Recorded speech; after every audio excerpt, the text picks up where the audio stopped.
Dream, believe, build an R2R.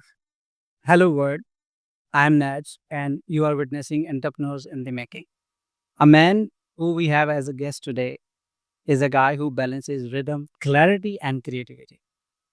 He did create not one, two successful ventures. Dance Middle East, where he movements meet minds and Zohopreneurs, where systems unlock sales. Let's dive into his story, not just the headlines, but the heart behind the hustle. Satyen Babla, Thank you, sir. how are you? Very well. Thank you for having me. Thank you very much for coming in. So, we are going to go through your entrepreneur story, and I would love to start from wherever you like, or should I float a question for you? Hey, please, product question. Who is Satyen Babla? If you have to explain yourself in just like maybe in a line or maybe in two words. Satyen Babla is a passion-driven person. Great, Where I find passion, I go. great. So you run two companies. One is a dance-based company, and there is other one is CRM-based company. What is it? The circumstances? Was it a plan or is just a chaos? Chaos. I mean, just in the middle of nowhere. Oh. So first of all, it was not a plan, right? So yes, it is. It is chaos. It's beautiful chaos. Great. Dance started without a plan. It was not something that we had thought of, and I was thinking what would happen by chance. Zohopreneurs happened by chance. BNI knew the why happened by chance. Everything has been happening by chance. But the common aspect among everything has been my passion for that particular subject. So that's a very interesting story. Right? Everybody knows dance and we do large shows, events. But if I go back 12, 13 years, how we started, I was basically a freelance choreographer, right? Okay. And there are hundreds and thousands of those across. And they all do a brilliant job. Everybody works very hard. But I was primarily a freelance choreographer. And even before becoming a freelance, I was doing a job. So I had a 9 to 5 job. Everybody's heard of Belhassa Driving School, Belhassa Natural Store, Belhassa Construction. I used to work in Belhassa Group of Companies. I have Belhassa Group of Companies. I worked there for 5 years. And while I was working there, in the evening, somehow my sister said, let's join a dance class. And we joined a dance class that was run by a very popular brand called Shamak Dawa. Okay. So I was a student there. So I used to, like how we would do a gym class, we would do a swimming class, we would do a dance class. We were doing a dance class and I really enjoyed it. And I started doing more of it. They came back one day and said, hey, we are looking for a part-time instructor. Would you be interested? And I said, I have a day job and I work in the morning. They said, no worries, that classes are in the evening. Come and assist us, after your working hours. I said, fair enough, sounds good. And I became a freelance kind of choreographer with them. I worked with them for a couple of years, 2, 3, 4 years. And then I decided no more dancing. Let's get serious. I quit Belhassa after 5 years. I stopped dancing and I joined my dad's business. So dad's always been a business. He used to run a digital marketing agency at that time, specializing in below the line marketing. And we are talking back in? This is 2010. Okay. 15 years ago. 15 years back. 2010. So I stopped working and I said I'll join my dad's business and I'm silly and I should be a businessman and all of that came in. So I quit my job. I stopped dancing. I said, I'm serious. I joined my dad's business. But somehow dance kept pulling me back. So I said, no more dancing. I stopped dancing with Shamak and took a break. But then one day I got a call from a friend saying, hey, we have a competition in our college. Can you come and train us? I said, I'm not dancing anymore. Then, no, it's fine. Just come 3 days a week, come and train us, And I started doing that. They got the first prize. There was AUS, American University in Sharjah. Okay. They won their competition back in 2011. Then a few other schools called them. AUD called. They also did really well. And somehow that freelancing became, again, a second job altogether. So I was working with my dad in the morning and dancing in the evening. But this time it was different because I was dancing for myself and for passion and fun. I could choose the projects I want. So I was really enjoying it. I could wake up in the morning and I'd be like, let me just finish 10 hours of work with tag so I could do my charts in the evening. I was really enjoying. And 2 years into freelancing, I got a call one day from, I'm a Bhatia, Sindhi Bhatia. Okay, so there's a community of Bhatiyas that also manage the temple and do a few other things in the community. And they called me and said, Satyen, we're doing a Diwali event like we do every year for the community. And we need 10 to 15 dancers who can put up a great show. And about 1,500 plus people come and all of that, right? I said, yeah, I don't have these dancers because I don't do this professionally. But what I can do is I can pay enough community members and your community kids to put up an act. That'll be more popular because parents love seeing their kids dancing. And the whole process of them learning dance over a month and bonding is only beautiful for the community. And they agreed and they confirmed, and I started doing all of that.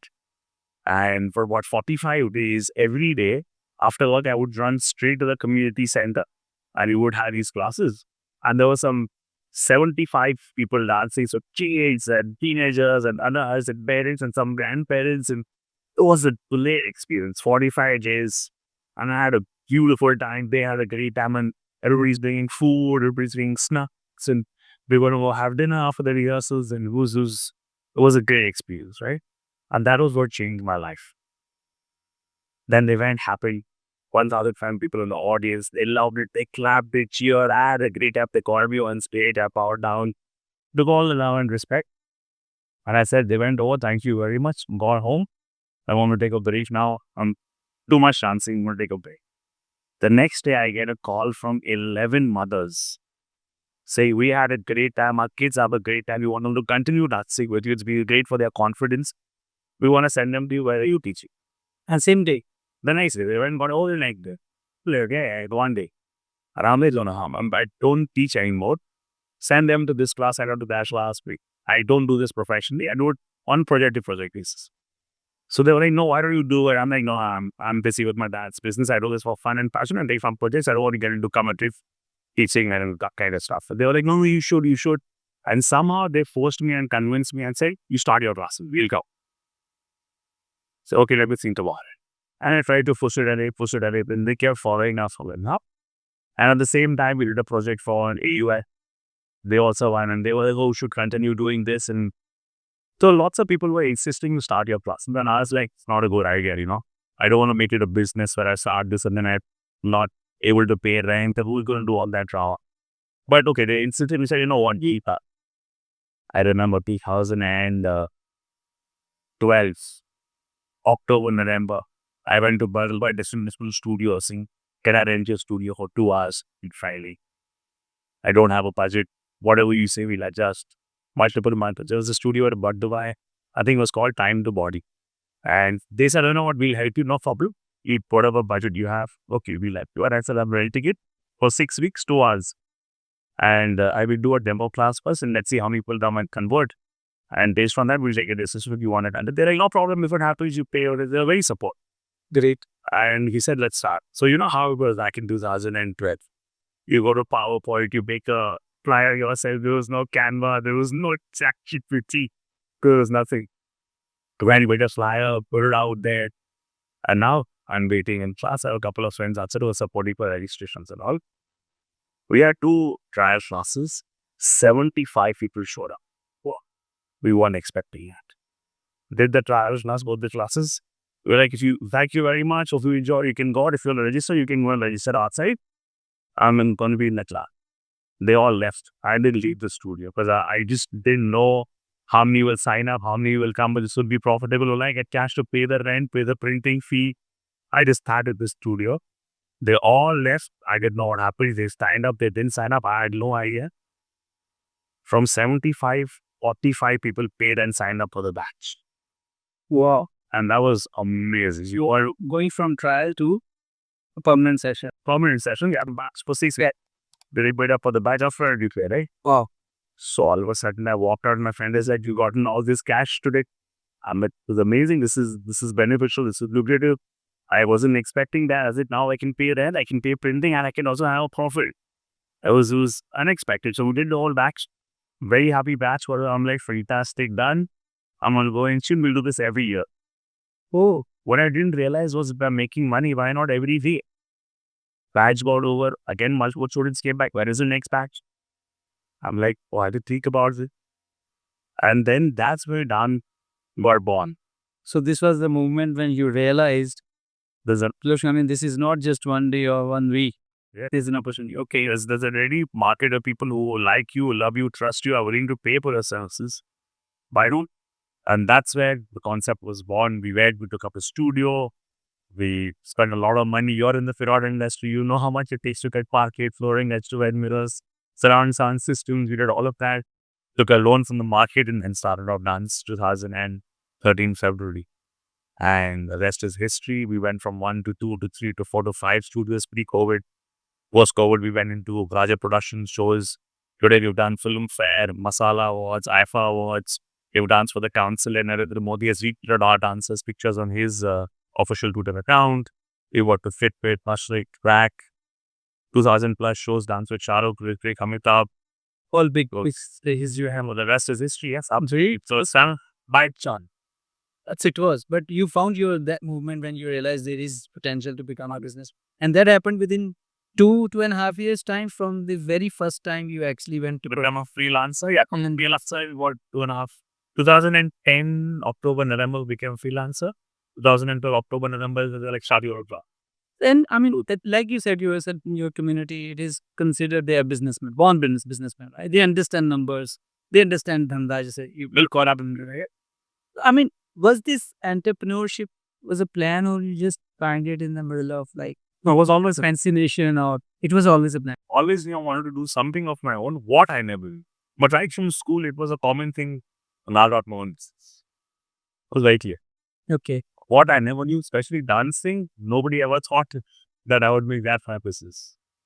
Great. So when you actually set up your first studio, like right after going through a batch, Yeah. you realize this is a business and I can set up my own and make this spun into actually financial thing. Like Passionate to profits, absolutely. so, but how then you turn from music and all the way to CRM? And That's also a very interesting story. how these two different animals? Yeah, very interesting story. So again, it goes back to passion. Okay. We were running dance for a long time. And that was my first official business, right? Proper business. Right. And I was struggling with the basics. No systems, no CRM, no data, no reports, the routine. So finally, one day somebody said, you should get a CRM. So I explored multiple options and we bought Zoho CRM as a customer. And it was in, if you can please relate me, 2000 and probably 70.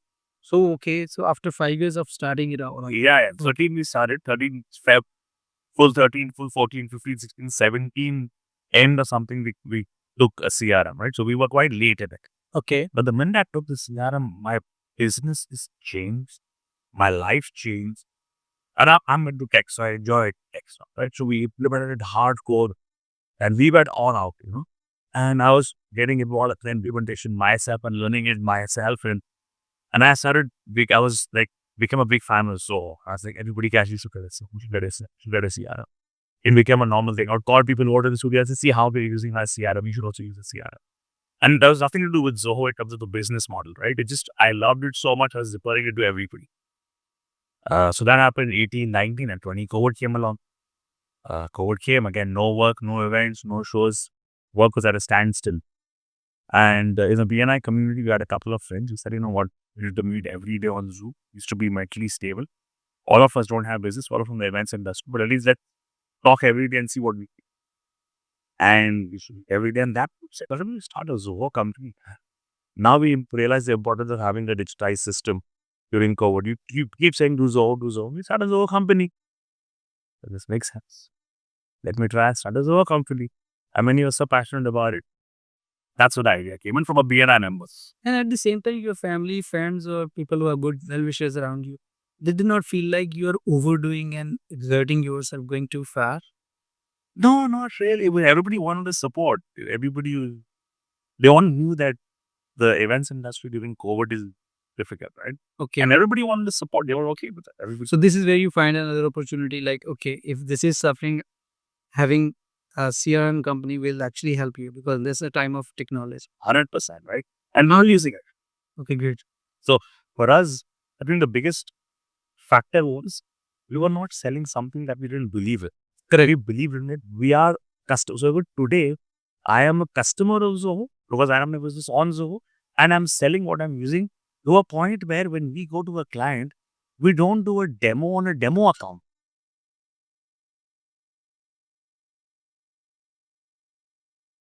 How did you deal with this mindset of like, when you being in CRM company, it takes a lot to convince the other side, especially when founders or sole proprietors or small businesses are actually overwhelmed with work. How did you deal with this mindset shift? So I think I'm blessed to be honest. So I'll tell you how the whole journey started. Yeah. Somebody said, become a Zoho company is a great idea. I reached out to Zoho. I want to become a partner. Zoho replied back in 2 minutes. Sorry, you're from the events industry. You have no IT background. You can't be a Zoho partner.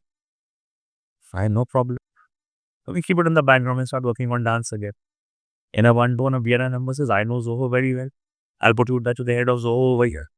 He puts me in touch with the head of Zoho, have a great conversation.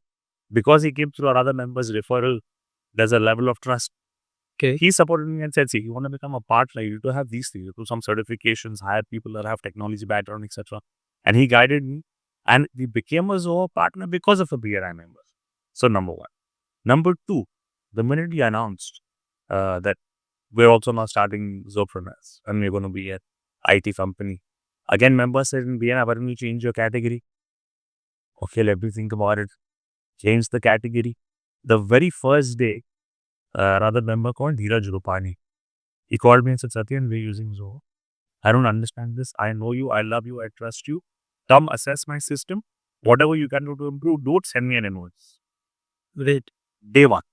So because we had so much support around, it became very easy. And I think the biggest thing that helped me was the personal brand that you build as an entrepreneur. So when people believe in you for whatever you do, if it's dance or BNI or Zohopreneurs or open a restaurant or anything, if they believe it, they believe every business you do has heart in it and they support you. So I think the mindset shift for people was the fact that they believed in me. He's a good guy. Great. Whatever he does, he will do with his heart. He would do a good job for us. So it became comparatively very easy for us to transition and run two businesses at the same time. So you are saying that it was more of a personal touch, trust, and kind of rapport than more than the CRM itself. 100%. It was more of it. People believe that, yeah, I've known Satyan for 6 years. We know he does everything with his whole heart. He's very passionate. I know if I give him my CRM, he will put his heart into it. Right. That was it. So it was not about Satyan, what is your qualification? How many years of experience you have? How big it is? Eventually, yeah. It was not all of that. How did you deal with the boring part of like CRM? More comfortable with them. I mean, and I will add another question to it. So, how hard was it like for you for going from a freelancer to become a full-fledged company which has building up kind of business ecosystem physically, mentally, emotionally? It's no longer a freelance company where you go and set up or do classes. All of a sudden, you have to go like a complete. How tough it was for you All that and challenges. was it was a lot of fun, but very difficult. And I'll tell you what the problem is. I was wrong. I used to believe that if I'm a great dancer, I can be a great dance company. Okay. I used to believe that. If I'm a great dancer, I can be a great dance company. I was wrong. As a dancer or as a choreographer, all you're doing is dancing and performing on stage, or you're teaching choreography. You're not doing accounts, you're not doing finance, you're not doing strategy, you're not doing operations, you're not doing legal, you're not doing taxation, you're not doing any of that. Correct. So most people think, yeah, I'm a great chef.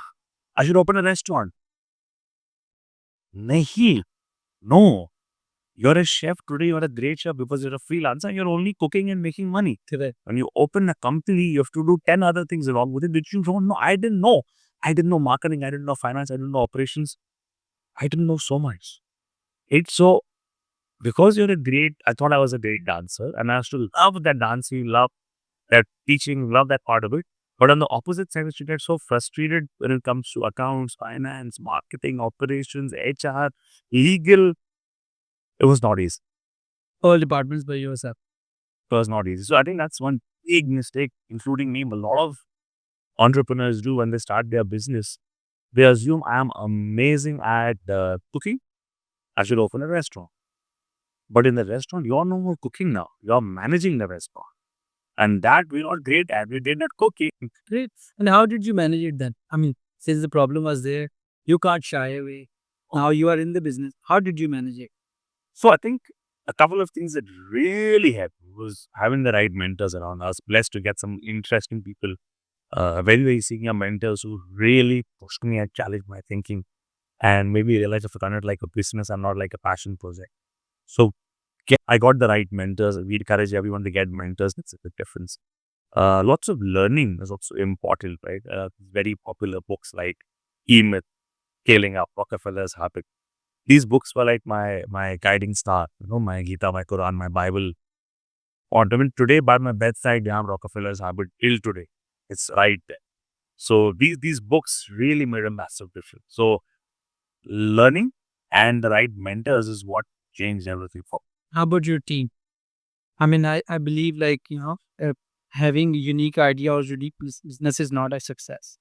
I think having unique team is a success. So did you have anyone as your team, either one person or more than one? Yeah. So during dance's peak time, we had about 8 full and about 15 project dancers with us.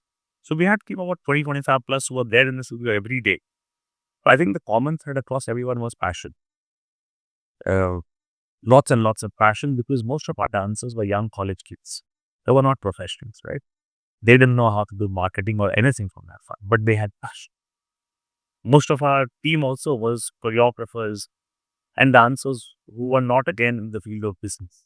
Correct. But the common aspect was passion. Everybody knew we wanted to give a great experience to our customers. How? They probably didn't know, and even I didn't know. We all were learning together. But I think what's important is that if your team has passion, they will do a much better job than a team that has the knowledge but less passion. Great. So it was always passion first. So dance is not just an entertainment company. What I feel is it's a culture, it's a therapy, it's a mindset. So what inspires you? I mean, what inspired you shift from like just performance to purpose? How did you find your purpose out of all this? So, Asima, when I opened, I'm sorry. In other words, I usually say, so your purpose, your why. oh, absolutely, absolutely. Uh, so when I started dance, I didn't realize how difficult it is to run a business. And first couple of years, we were not making money. We were in poor. But from a work perspective, we were doing the biggest of the biggest shows. I didn't know how to manage finances. I didn't know how to manage operations. And I went through a very difficult time financially. Uh, but once I learned how to manage it right, it, things changed. So today, a lot of the things that I have in my life have come from dance. Have come from dance. Be it the money, be it the friends, be it my life partner. She used to dance with me together. So she was my student, in fact, in 2011. And that's how we met. So everything that is of value in my life, most of the things have come from dance, right? So that's one aspect. We realize that there's so much that this dancing has given, right? There's so much value. That's one aspect. But on a different front, when I was in school or college, I was a very shy kid. I never danced in school. I never danced in college. For the first time I danced in my life, and I was probably 22, 23. The first time I ever danced in my life, right? It's very late. And I was a very shy kid in school or college. Dancing is what gave me the confidence to just be a better person, right? I remember the days where we would go to college parties or even work events and people would be dancing on the dance floor. And I would go and stand in the corner purposely with a glass of max so nobody pulls me up, trying to stay away from the whole dance aspect. And that didn't feel very comfortable, right? And once I learned how to move and be comfortable in my own skin, everything just changed. Life got easier, better, happier. I became more confident. I became more carefree. I became more happy. People don't realize how much dance or movement can give you. And this is not necessarily that. It's I get sense the emotions flowing in you right now when you're talking about dance. That shows that how passionate you are about dance. Yeah. And so going back, I would like to dig in a bit. So when you were shy, is it because of any fear or social challenges or pressure? Or was it like you were still loving dance, but doing it all by yourself within confined? I had never done. I believe I could not dance. I believe that, and dance was never something that even came to my mind in my school, college days. And was there any family or pressure by them? Like they didn't like it or they supported it? How did they take it? Dance, like I said, when I was in school, college, there was nothing about dance. Today, me going tell my school friends or college friends, I run a dance company. They're like, "Tu, the dance, here's the you dance, can you with me?" So dance was never a part of my life. It just happened. But what basically happened was I'm born brought up in Dubai, so I did my schooling over here in high school IHS. Then a couple of years was in Bombay in St. Joseph. It was a convent school, right? All boys. And then college happened, and college again was a Sindhi college, right? Called National College in Bombay. So my interaction with girls was very limited in terms of confidence and speaking and interaction. And I was a shy person in general. Wasn't very confident about myself. And I think that changed when I started dancing. I felt very confident. And there's no better feeling than the feeling of confidence. So for me, dance has not just given me the money and the friends and the relationship. It's also given me my reason, my confidence, my passion. So yeah, it's a different emotion. I don't know how to put it as words. And only best. But yeah, it's the confidence that it gives. You have performed for icon brands and um, on the stage or backstage. Can you give us one movement which gives you like goosebumps and you still have that feel in there? Any movement you still remember? So 100%, you know what we should do is before every show, we should do a quick prayer. So everything stands in a circle, hold fan, 20 seconds, right? And you would just say that, guys, you all have worked very hard. We've rehearsed for months for this show. And I'm sure all of you are going to go and kill it and let's kill it together. And that just 20, 30 seconds of film, all of us goosebumps. I'm still getting goosebumps right now, right? Just thinking about that because we put so much effort into like a show.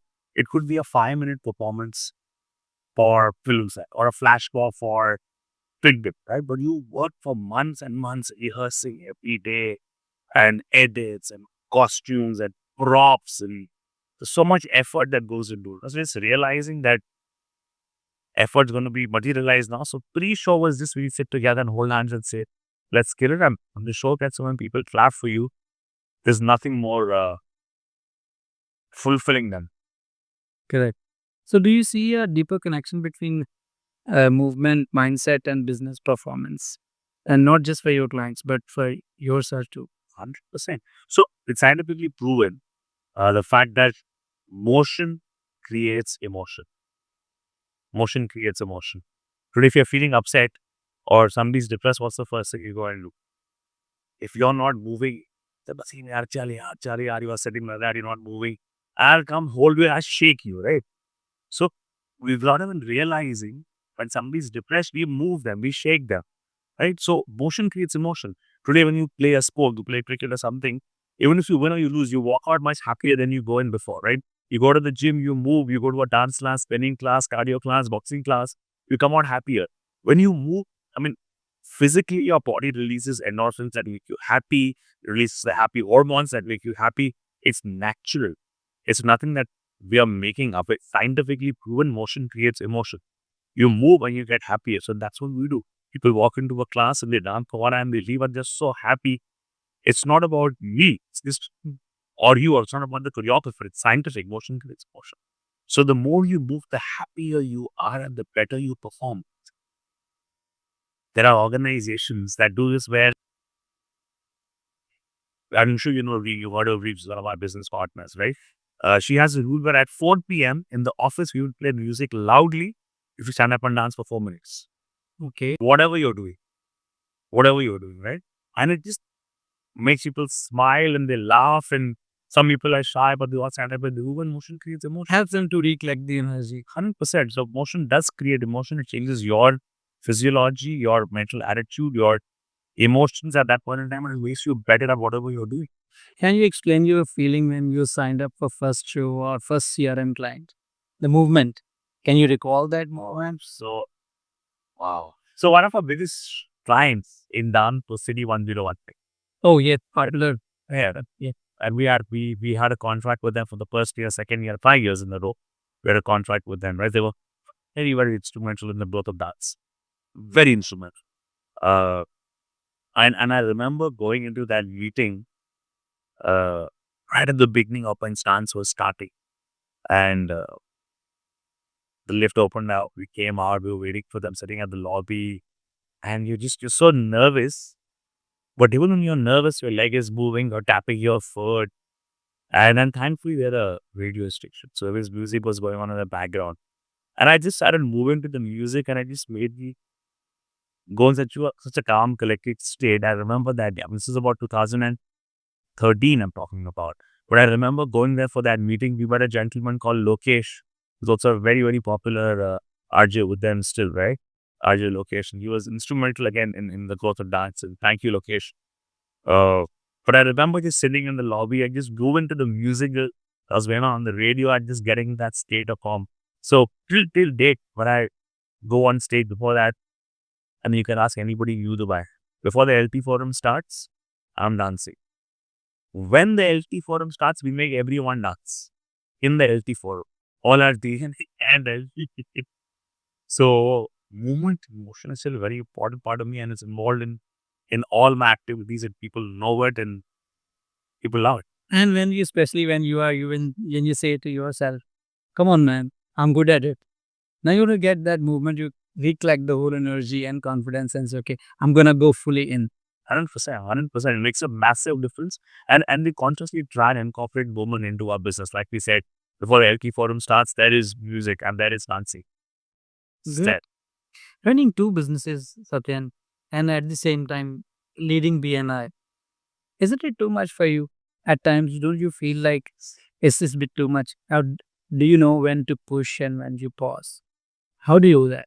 It is too much, right? Without a doubt. But again, it boils down to the keyword, that's passion. I'm passionate about dance. I'm passionate about CRMs and systems and operating system. And I'm passionate about BNI, right? Because there is so much passion, it doesn't necessarily seem like work all the time. You enjoy doing it. Yes, there are aspects of the business that I don't enjoy doing. So operation bits of BNI, operation bits of a dance or finance or Zohopreneurs, right? There are those things that you don't enjoy. But as long as you identify your strengths and you play to that and you're enjoying it, you're passionate about it, it's quite manageable. Most important part is to identify your strengths and identify your weaknesses and have a team that takes care of your weaknesses. And that should be their strength ideally. So then it's all in balance. But there are days where if I know this is my weakness and I'm ready to do it, and if I don't have a team member who can do it, and that's where it gets frustrating. And it feels like it's a bit too much, right? Business is a team game. You can't do it alone. You have to have the right team. And your team has to be better than you in some aspects. And you have to be better than them in some aspects. That's why you all can operate together and do it. So yes, it's a lot, but thankfully I have the liberty of now choosing the activities in every business that I love doing. And I do those activities happily with passion, and it seems absolutely okay. And yes, it gets too much where if I have to do an activity which I don't enjoy, I'm weak at, it becomes difficult. So I'll give you an example. Now dance going on, right? You've had multiple projects over the last few weeks. Correct. We have a project that's happening in France 2 weeks from now. I'm flying for that project because I like flying. But we had a project in Turkey 3-4 days ago. I didn't go for that project because I felt like, no, I've had too much flying any which ways. 2 weeks ago, I was in Portugal for a BNI conference. I love traveling. Okay, that's the great part. So even if I'm traveling 25 days a month, as long as I'm passionate about the subjects I'm traveling for, it's fun. So if you choose what you do really well and you do it with great passion, it doesn't get too much. Great. There's a balance, right? So dance gave you life and gave you like real Satyam. Right? And then how do we call it? CRM gave you a way forward, and how would BNI? And do you feel sometimes you're exerted? And if you feel, what do you do? I do feel I'm exerted. There are 100% there are times when I could do anywhere between 3 to 5 BNR meetings a week, every week. Okay. So it is exhausting. It is exhausting. A few things I do to just chill. One is, of course, music. I love listening to audiobooks. I love riding my bike. So today also I came on the bike. Oh, great. It's easier and hassle-free and lesser traffic. So as long as I have my list of things that I'm doing regularly that I love, it becomes easier. Going back to your previous question, dance was the base. Right? Dance set up everything for my life. My friends, my family, my suppliers, my customers, my finances. Dance brought me to a level where I could just peacefully enjoy my life. I think Zohopreneurs now, the biggest difference between Zohopreneurs and dance is Zohopreneurs is a subscription-based model. It's a recurring revenue model, right? Because you need a CRM throughout every year. Once you get a customer, they pay for a very long time. Dance is an event-based business. So you can make a lot of money in the season because there's events, and then again, in the summers, there's no work at all. So it gives me the growth and the pace. Zohopreneurs gives me the consistency and the stability that I need. And BNI is really propelling me forward in all aspects in terms of spiritually, personally, financially. Everything is playing an important role. So if I ask you to put a purpose right in the middle and then put dance and Zohopreneur and BNI, what purpose would you put in the center of the stage? With freedom, my objective is to free people. When you dance, you become carefree. If you get that confidence, there's freedom. When you have strong systems in your business to run your business, you are free to choose to do what you want to do and choose to do the activities you want to do in your business if you have the system taking care of it. BNI also gives you freedom, growth, referrals. Again, going back to free from cold calling, free from email marketing, free from studying about your next referral, next business, next lead, freedom. So the objective of all my businesses eventually boils down to being free, being in a position where you have the liberty of choice to choose what you want to do or how you want. Freedom to choose, and then how do you deal with? Like I take it other way around. Everyone has fears in life, 100%. So I'm sure that when you are doing 3 different businesses at the same time, you're also thinking you have some fears. 100%.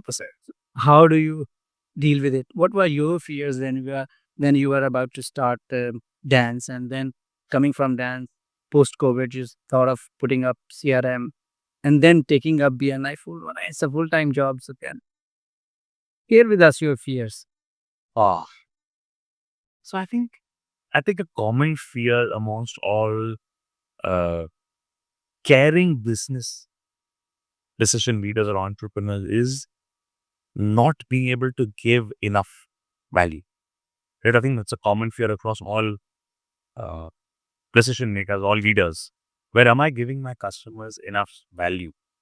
So let's say if I do the CRM, I'm constantly messaging my clients. Is everything okay? Can I help you? Right? And I message you regularly. That's you by checking in, checking in, checking in. That's very kind of, yes. Sometimes I missed replying you. That's fine. That's fine. But I think the whole fear of not giving value to your clients, right? You feel your clients deserve the best and we want to be the best. And sometimes you fear not being the best or not giving that value. You put up a great show for someone and you fear that what if they don't like it? You do a great job in BNI and you launch a chapter and you fear what if they don't get value for it, right? So I think most people feel that the fear is paisa nahi hoga, there'll be cash flow issues and all. All those are smaller fears, but I think for me, the larger fear is what if I'm not giving enough value to the clients? I think that's my biggest fear. And most of my actions around it are based to combat that. Great. And do you like sharing a story about the first contract you have? I mean, first contract you signed for dance or Sierra, Yeah, and the challenge is, how was it?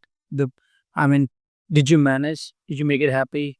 Did you have any issues with sometimes when you're not ready for the big show and you get that opportunity, and that opportunity can give you break or make or break, absolutely. it's a make or break. I mean, it can take you to the next side. Share with us if you had some movement, the first client you signed for dance or for CRM. So I'll share the dance. One of our big clients I'll share. for dance, right? A city we already spoken about, but that was very easy. They were very supportive, right? We talked about another last brand called PMI, and we had this large show. Uh, oh my god, and it was a big show for us. So we were still in the phase where we were only doing group classes. How the group classes would work is you come, you pay a monthly membership. So that's how you go to a gym and you pay 3 dirhams a month, 400 dirhams a month, 200 dirhams a month, and you do classes, right? So we were in that 200, 300 dirham space, one studio in Dubai, right? And we had about, let's say, 100 students paying 330,000 dirhams revenue for the whole month back then when we started off. And we got this show. It was a 4-day show, and they were paying us 51,000. And we couldn't imagine, well, will they actually pay us? They've said yes, but will they pay us? Will anybody pay that much? And we were so scared, and we put our life into preparing for that show. From now it's just new costumes for this show. We'll make new props for this show. We'll do new edits for this show. We'll do new choreography for this show. Rehearsal. Because we couldn't comprehend. An average customer for us was paying 300, 350 a month. This one customer was willing to pay 51,000. And we were so stressed about it. And how does it work in your industry when it comes to dance? How do they, how does the numbers work? Like, how many, do they pay upfront or you go? Yeah, we charge upfront. No, in most cases, 100% upfront. So this client eventually paid us 100% upfront. And I remember getting the check. Okay. And I was crying over it. I was happy. I accepted, thank you. I went back and I was tearing up and I was like, this is unbelievable. And that's when you realize again, that was a big moment for us to realize the potential of dance and entertainment, right? Because still everyone is stuck in the 300 dirham, 500 dirham, 200 dirham game. And then we realized we can make 50,000 in a week. And it helps you to shift your focus completely from finance to delivery focus, customer driven approach. Absolutely. Where you fix a customer is our star. Absolutely. And then from there, the whole model changed. And then we said, we should focus less on classes and more on these entertainment options. Right. So that's when we moved over there. And then from there, we went to bigger because now it looks like, okay, that was 50,000. It was good, right? And we've done much bigger shows now. But at that point in time, it just felt like such a big thing. And it was like, what if we don't do a good job? What if we don't get paid? And it was so stressful. I still remember that. It happened in a hotel in Garhoot. And oh my God, it was amazing. Tell us a success story from your CRM business where you actually did install the CRM or help them to roll out, and they became eventually, because of that CRM, they transformed the whole company. Oh, we had so many case studies, but I'll talk about this one trading company, and I have permission to name them. They're called Harsha Trading. It's a 50-plus-year-old company. I think now they're 56-year-old, third generation. And they're friends. We've known them for a while. And I was telling them, you should get a system. You should get a system for a while. They said, you know what? Finally, after 3 years of getting them, they said, come to the office, we'll talk.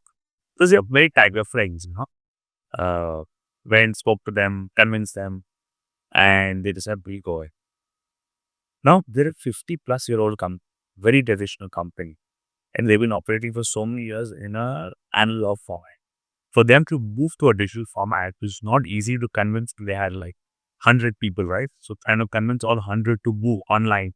And it's simple stuff like from tomorrow on, you have to document all your meetings in the system. And they had employees for 20 years in the company. They're like, we've never done this. Why do you don't trust us? And so much resistance was there. They got into it. They started off with some basic systems. It took us a couple of months to just set up their system for them. We did that.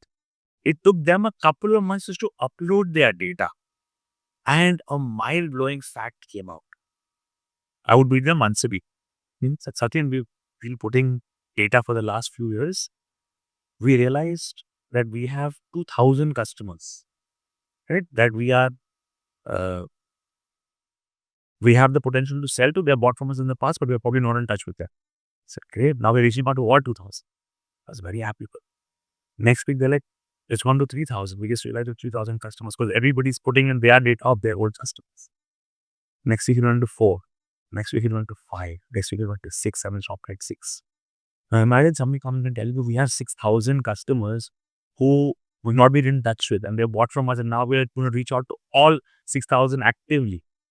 They saw huge growth in their business by reaching out to all these people.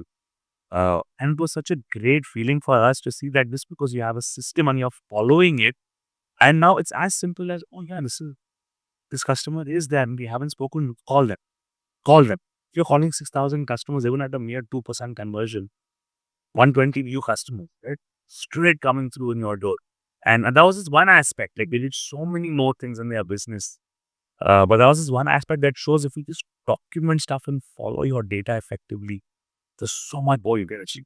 Yeah, it only cements more your confidence in the system. And what was your lowest movement in life, whether being in business or leader or um, personal level? So on a personal level, And what did it teach you? How did you come out of it? If you like to share the lens. yeah, I'm happy. I'm going to share, on a personal front, in 2014, I was going through a divorce, right? So I'm divorced, and not many people know that. So we don't actively talk about it. People don't know it in general, right? And it's so old. It's 10 years old, and nobody even it's just a lost conversation, right? That was a very difficult part of my life, and business was not profitable. I was having issues personally. I come from a very conservative family. They were not okay with the whole thing. So on all aspects of my life, I was having a lot of difficulties financially, emotionally, with the family, with the friends. And at that time, even business wise, everybody who I was working with knew I was going through a divorce. So they were confused. Should we talk to him? Should not talk to him? Should we ask him? Should we not ask him? There was this whole awkwardness around for a good 6, 8 months in the business. And that was my lowest point in my life. I moved out from my parents' place because they were not comfortable with the whole divorce equation. So I moved out, and financially I had an issue. I had an issue financially because we were not making money. For the first 2 weeks, I slept in the studio in my office at night because I walked out from home with nothing. And we were in a family for a very long time, so we never cared about expenses and stuff like that, right? But when I walked out, so I slept for about 2 weeks in the studio. At that time, I had a Fitness First membership. So I used to wake up in the morning, go to Fitness First, shower and fresh up over there, and come back to the studio and work. And then work the entire day and sleep in the studio only. Then for a couple of months, I was living in a sharing place in Dubai with another friend. And then slowly, things got better. I took my first 1 BHK. I also was sleeping in the hall. I gave one room, one drink. So it was a very long, difficult journey. So, what was the learning or takeaway from the situation? So my biggest takeaway of that situation was people who care don't ask, and people who ask, they will not care. So when I was going through a tough time, there were a group of people who never asked me anything. Why you're doing this? Why is this happening? They just stood there and supported me. So they cared and they never asked, what are you doing? Why are you doing? Are you sure? And they just cared, right? And there were people who kept asking more. And I kept explaining, but they never cared about how I felt. They felt, no, you should not do this. So someone who cares will never ask. And someone who asks will not care. The people who care, they will not wait for you to ask them for anything. They'll rather come and rescue you. They're not curious about your emotions or your circumstances. Whereas people who ask you more, I think they're more curious about the gossip part. Or Maybe it's gossip, maybe they want to convince you, whatever it is. But yeah, there's a very clear distinction. It was very clear, because at that time, I felt both of them cared and both of them care about me. But you felt like this person, he cares about me. Why isn't he asking me? Right? Why isn't he checking in on me? And these guys are constantly asking. And if you're not doing what they want you to do, then they're just opposing and bringing in more difficulty. So at that time, it felt like these guys are not even asking me. Yaar. But they were the ones who stood because they didn't care about the divorce or no divorce. Happy or unhappy. You're my friend, I'm with you. yeah. I support you, I love you, I care for you. Whatever your situation, you feel in your marriage, I don't care. So they never asked and they stood there. Did at any point you feel like pulling out? I mean, giving up, and then something happened and you pulled back. Anyway, you felt like that. Enough हो गया, it's enough. Yes. Thankfully, I never failed that. Yeah, I think I didn't have an option. I left my parents' house. This was the only option for me to survive. We were 2 years into it. We had liabilities. The business was in debt. in some aspects, and I didn't have an option. I mean, if I was going to put out and go and do what I had to make it work. As no option. I had to make it work to prove to myself that I can make it work. I had to make it work to prove it to those who supported me, and I had to make it work to come out of it and live a better life. I didn't have an option. How important was the family thing in the whole situation? So my family has been very supportive about the whole business thing. When I opened dance from day one, they were like, if you think it's going to work, we're going to support you, which was surprising because most uh, Asian families think you should get into like a proper business, And I was the first one in my community to get into the dance business. So family is very supportive when it came to business, very supportive when it came to finances, very supportive on all fronts. Only the divorce was a different story, but otherwise family was very supportive. Our parents would be extremely supportive, even from Aradama going and saying, I want to open a studio. And all this, if you think is really going to work, you going to be happy. I said, yeah, I'm going to be happy. They're like, okay, so let's open. Done, let's do this. So both mom and dad were extremely supportive of day one. So how did this big family come on the way? BNI. We call it BNI. Oh my God, yeah. Just touch base on BNI side.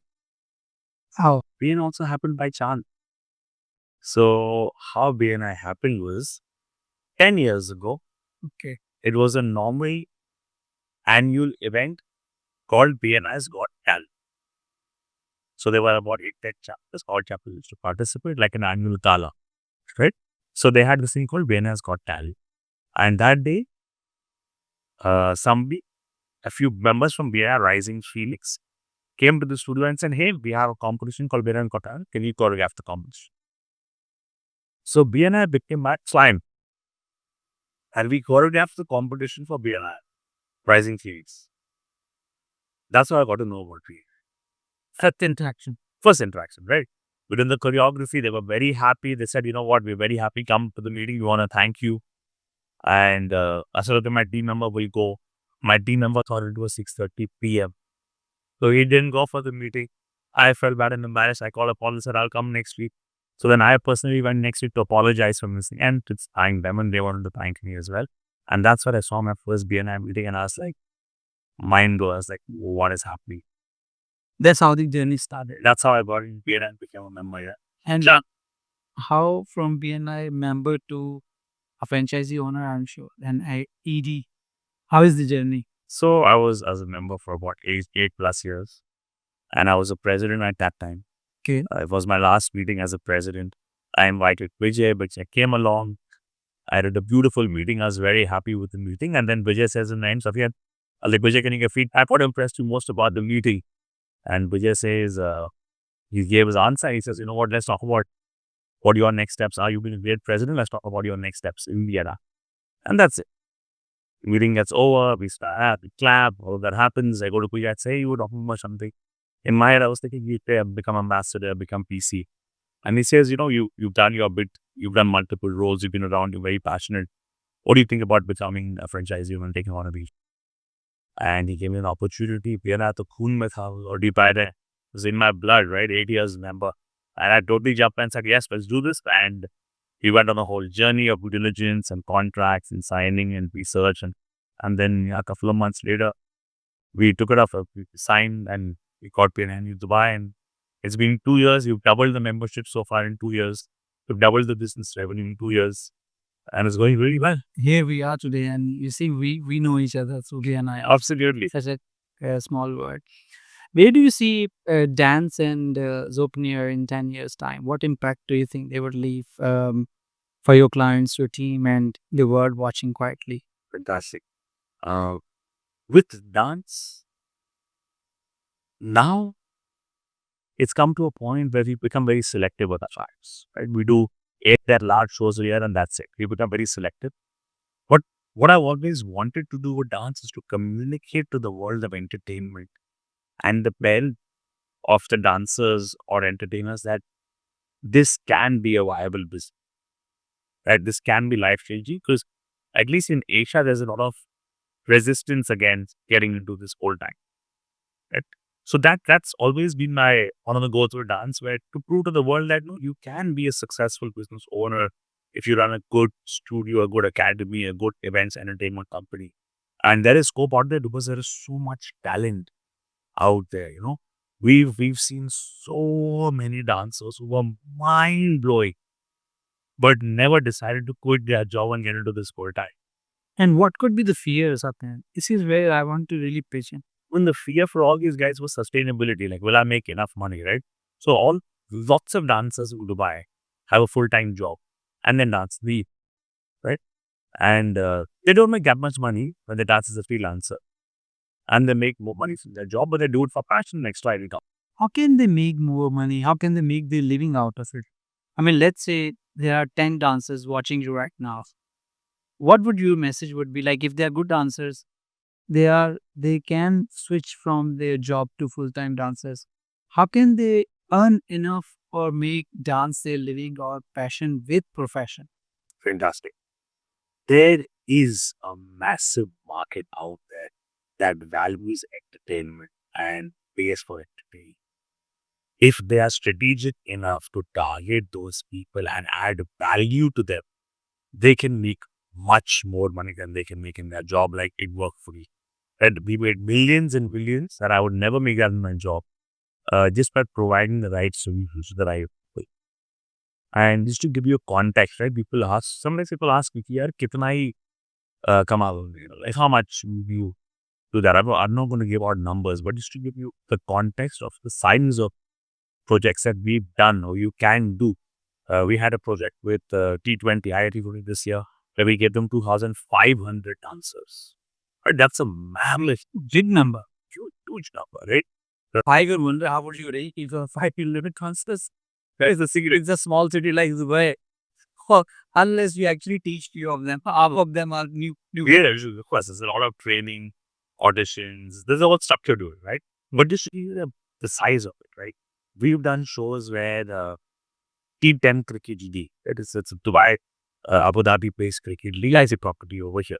We had a contract, we wanted 20 dancers over 16 days, or before every match, after every match, and in between every match. And they danced with Nora Fadehi and God knows how many more people, right?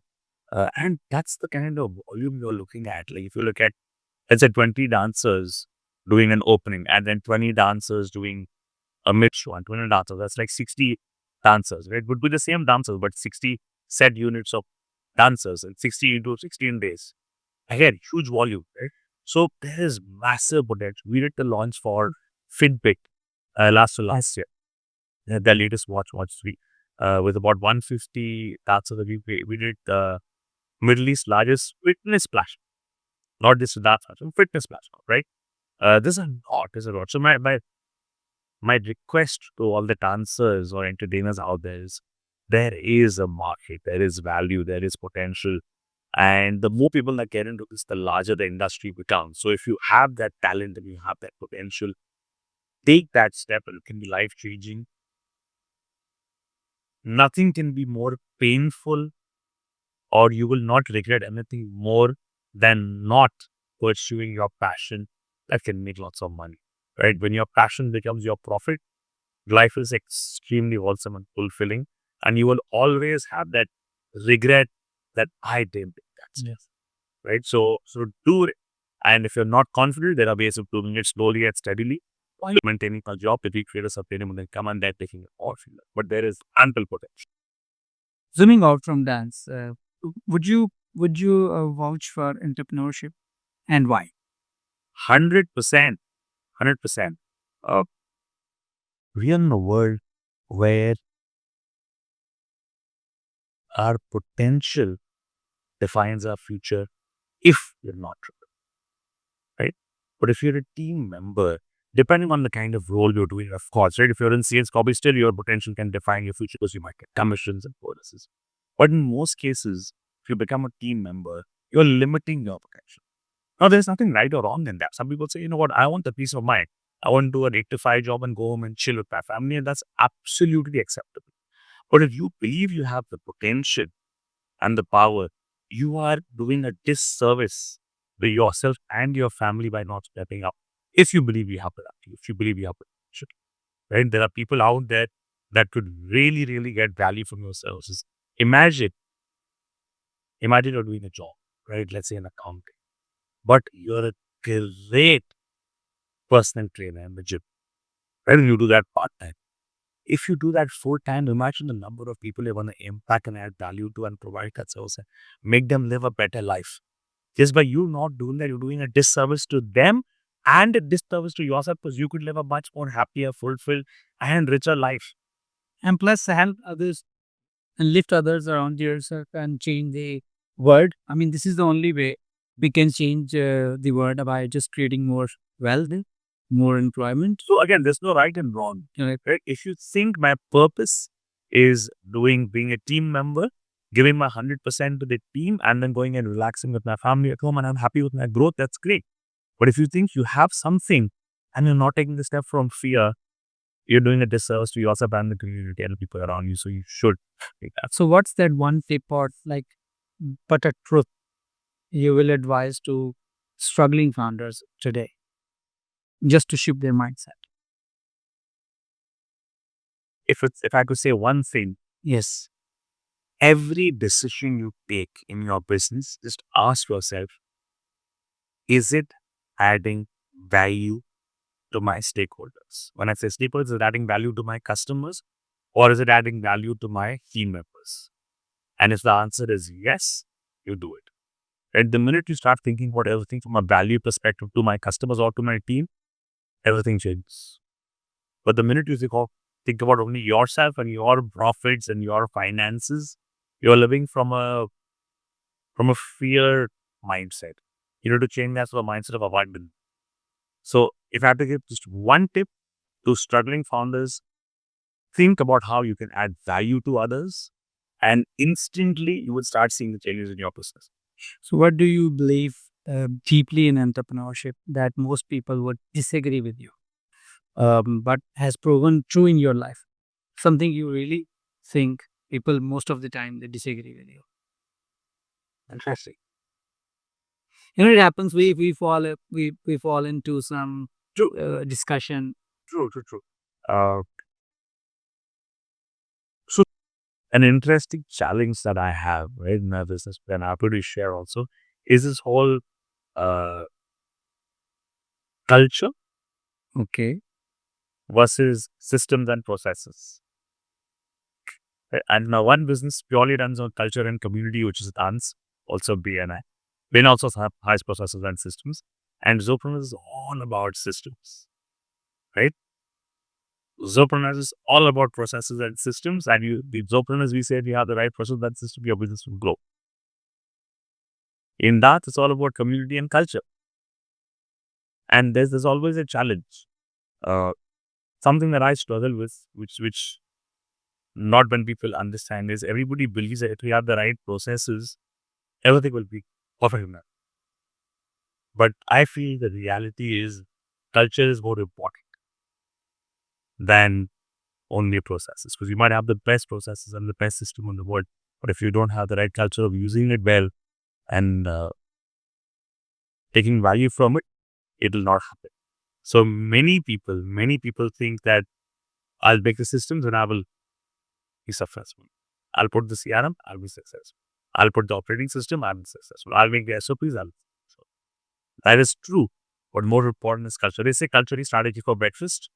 I think that's something more people need to understand, that you need to put a lot of effort in building a right culture. And that's something that people have a different opinion on. I think both have part of it. Like if you have culture, if you don't practice the culture according to the system, it's not gonna work. Yeah, And if you have a system and you don't have the culture to practice it, it's not gonna make any difference. 100%. That's my big challenge. Yes, this is a common challenge. I mean, you see it. Maybe it's just the part of the world, or maybe the common problem of SMEs or growing businesses. I think when you are running too fast, your growth is you are on street growth. Yeah. The, most of the things are dependent on your team members. Very It's not you. So then it becomes culture that they take more space than the system, and it happens. We have to deal with it day to day. If you could go back to your first day as businessman and you whisper one truth in your ear, just one, what it would be? I mean, I will, the belief that I will be successful I think that's a truth that you need to believe in from day one without any fear that I will be successful. Most people start their businesses and get into a fear mode. But if you just believe that one thing that you will tell yourself, I will be successful from day one, you just keep telling yourself and repeating that, and you know that that's the truth. That's one thing that I think everyone should keep telling themselves that I will be successful. Okay, so one word that defines your entrepreneurial journey. Passion, for me, it's passion. That's the word, passion. Great. Um, where do you stand when if I ask you what is success for you? Where do you stand yourself? If you kind of shared your thoughts about success and then shed some light on your success story. I mean, just points where you feel like it's been successful. Success for me is having the liberty or the freedom to choose what I want to do, where I want to do. That for me is success. So today, if I'm choosing to be here with you, I'm successful. But if I had another client, another job, and I didn't have the team or the systems to go and take care of that, I had to be there myself, I would feel unsuccessful, even if I would make more money. So for me, success is having the liberty and the freedom to choose who I want to work with, where I want to be, when do I want to be, so on and so forth. I think that is what is success for me. That's how I define success. And a few things that tell me I've been successful in my journey is for the fact that, hey, I'm done Portugal. Business will be taken care of. I know we have a great team, we have great culture, great systems. I feel successful. I'm going to France for 2 weeks later. I'm going to stay back for a month. Okay, that's success. The liberty of doing what I feel like doing and knowing I'm not impacting my business negative. That is success for me. It could change for different people depending on how it is for them. No, I would take further. What would you say to inspire people like in your industry, like in CRM or in DaaS industry, or people who are in BNI and they have this fear that if we take up next role, we might lose our business or time. How do you inspire them? What would be your take to tell them? Fantastic, fantastic. Yes, there is a common fear regarding if I take off this responsibility or this role, I'll have to spend more time doing it and I would lose out. I want to communicate to them that they need to look at this as an opportunity, not as a liability, right? Uh, and how you can look at this as an opportunity is, hey, what will I get if I take up this role? I think just that one question changes everything. So if I take up the role of, let's say, a president, right? I will get to stand in front of 50 people every week for the next 6 weeks. And they will see me for 90 minutes every week. I will get that. How can I capitalize? If I'm the VP or I'm the LVH, right, in terms of BNI and BNI community, I will get to talk to every visitor that comes in or even registers and even does not come in. We're going to call them and confirm. I will get that. So if you change the question and saying, I will lose time if I take up that. Change the question and say, okay, fair enough. Maybe you will not do stand. We don't know. But what will I get if I take that role? And once they start seeing what you get in that front, that is a whole different ballgame altogether. It opens up a different perspective. So it's just about getting the mindset and asking, what will I get? If I take this CRM system, what will I get? So people always look at, if I have to pay X amount to get this, do I want to pay so much? Change the question. What will I get if I take this system? Right? What will I get if I invest in this put out? Again, they'll get, do I want to spend so much on that put out? Change the question. What will I get if I invest in that put out? I think that's my tip because that's the limiting factor for a lot of people where they don't ask themselves what they will get, but they ask themselves, do I want to do this? That would be a great tip for people who are struggling with that mindset shift. Great. As a business owner, what do you think of financial responsibility of the business and the shared vision? So it's as a person right on the top, it's your responsibility as a business owner to share your vision. How often do you do and how do you deal with it? So first of all, financial literacy is key. There is nothing that can replace that. You might be great in everything else. As a business owner, you should know your financials. You should know your P&L, balance sheet, cash flow. You need to be on top of your finances. That there's no other way, right? So you have to learn that. That's the first thing. Second, with regards to vision, we're in a generation where the new workforce that's coming in cares more about vision and contribution versus financials, right? You go back 2 generations ago. Our grandparents were living at the time where there was World War I, World War II, the flame, this, that, migration. All they cared was about the basics, food, shelter, clothing, right? Roti, kapda, makan. They cared about that. So it's like, if I'm working away, I'll get the basics. I'm happy to continue working away. And they work. Then came the next generation, our parents. Okay, they were not very stressed about the basics, but a little more luxury, travel, fun, right? Savings, investment. So like, as long as I get that, I'm happy to work for it.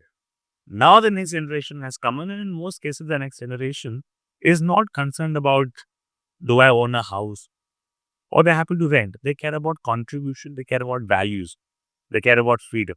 If I work here, what am I contributing to them, right? What is the vision? What is the impact we are creating? So if you want to survive in today's workforce and you want people to want to work for you and create that impact, you have to have a strong vision. You have to have a strong culture, and communicating that culture becomes key. Because if you don't communicate that culture, they don't see it happening, and then they will not stick around. And you get stuck into that loop of getting great people, training them, but then they leave because they don't share the vision with you. And again, getting other people, training, then they leave because they don't share. So sharing that vision from day one, even before they're on board, and even probably having that in your interviews, having that in your technical rounds, having that in your assessment is crucial, because that's what helps you put the right thing. Again, this is a very popular saying of get the right people on the bus and it'll automatically go in the right direction, right? So it's not about filling the bus with these people and then having a strategy and leading it alone by yourself. Fill the bus with the right kind of people, it'll go the right direction. Yeah, like Jack Ma says that I bring the right people in the company and let them work together. That's how it basically says. So what are the ingredients? Just maybe two more questions. Ingredients of a successful venture. I mean, in your opinion, in today's world, if you have to just give advice to people out there who are just listening to you, what are the key ingredients for any business? Out Startup, you can say, or just 100%. Also, the first thing is your team. Okay. Who is around you? How committed are they? How committed is their attitude towards work? What's their passion level? Do they share the same vision? So the first crucial ingredient is the team. If the team is not right, you're just going to struggle managing your team and not the business. You want to manage the business, right? So the first thing is your team, of course, and then within that, your whole vision of the team and culture and it comes in place. Get the right people. Uh, Second is identifying what they can do best. So get the right people to do the right thing, not the wrong thing, right? What a lot of us do is we put our best person in firefighting. Yes. Right? Yeah, he's the best. He's all customers always happy. Too many complaints over there, go there. Right? We put the right person or the wrong thing. The mindset should be no. We have complaints over there, we solve that, but he's fantastic. Let's put him in a new market so he can develop that market and grow up something, right? So that understanding that you want to put the right person on the right thing. And we feel the right thing is customer happiness. It could be growth of your business. It could be market expansion. It could be developing new areas. It could be anything. So get the right team, put them on the right place, and provide them with the right systems and process. Environment. Absolutely. You have these three, you're pretty much on the right track, in my opinion. Great, Satyan. Just one last question. Everyone, when they feel that successful or whoever is a business in the business and in life, we feel like there is a lot we have to do for our people around us. So we thought, let's ask you, what are you doing to lift people around you? Do you encourage people within your team or within your family or business circle? How do you help them? What are you doing for the society? Thank you very much for asking that. So I'll start with my team. Uh, I think it is the responsibility of the entrepreneur to ensure that every team member gets what they want, right? And it'll be surprising because most people don't necessarily want more pay. So boils down to us knowing what makes them happy. And it's a simple conversation. And you'll realize somebody says, you know what? I'll be really happy if you just let me work from home on Fridays. It's that easy, right? Just give them what they want, and that's what makes them happy. Most of us want to give what we think will make them happy. You know how people say, treat them the way you want to be treated. Right? That's no more important now. Treat them the way they want to be treated because somebody wants to do X, somebody wants Y, somebody wants Z. So I think that knowledge or understanding of knowing that, hey, I'm not going to give them what makes me happy or what I think makes them happy, right? Maybe they don't want that. Just ask them what they want and say, hey, how can I make you happy? It's going to make you happy. And somebody will say, yes, maybe a salary increment. Somebody will say, you know what, work from home. Somebody will say, I want more authority. Recently, I had a one-on-one with my team member and she said, I want more responsibility. I don't feel I'm being used to my maximum capacity. I would have never thought that a team member would come and tell me I want more responsibility. She didn't ask for more pay. She asked for more responsibility. It's all about overcoming that, understanding where I'll give them what I think is right now. Just asking them. So in terms of all fronts, you just want to go and ask everybody, hey, mom, dad, what can I do to be a better son? And they'll say, you know what, let's just go on a family trip once a quarter, a staycation. Okay, great, we can do that. Will that make you happy? Yeah. Really. Asking a life partner, what do you think I can do to make you happier about me or be a better life partner? You just need to ask. And it gets so simple because you know what we do is we want to ask our life partner, let me get bouquets for her. Let me get a cake for her. Let me book a surprise for her. Ask. And that's the best way to add value by asking them because then you're giving them what they exactly want. It's a win-win for all. Great. This is how Satyen gives back to the family, society. I do. Great So point. one important question I have, and I do one-to-ones with all my team members. And one important question I ask all of them is, what can Satyen do to be a better coworker? So once a month, every team member gets asked this question. I have people who've been there for years and years and years, and once a month I've asked them this question. And they'll come up with their interesting answers, and it's quite entertaining. But it's all about realizing, okay, they feel if I do this, I'll be a better coworker to them, and that's what I have to do for them. Plus, it helps you to gel, 100%. bond with them, I think, stronger. 100%. And have Agree, each other, understand each other. They understand you. You share your vision. They share their habit. It two-way traffic, right? It is 100%. It is. So just ask. Great. Guys, we had Satyen with us, and anyone who is in dance passion, or they are in the business of CRM, or they are in BNI and they want to go next level, Satyen is right here. If you guys like to connect with him, you can reach us and we can connect you with Satyen or whatever. It is just the beginning. Let's rise together. Thank you.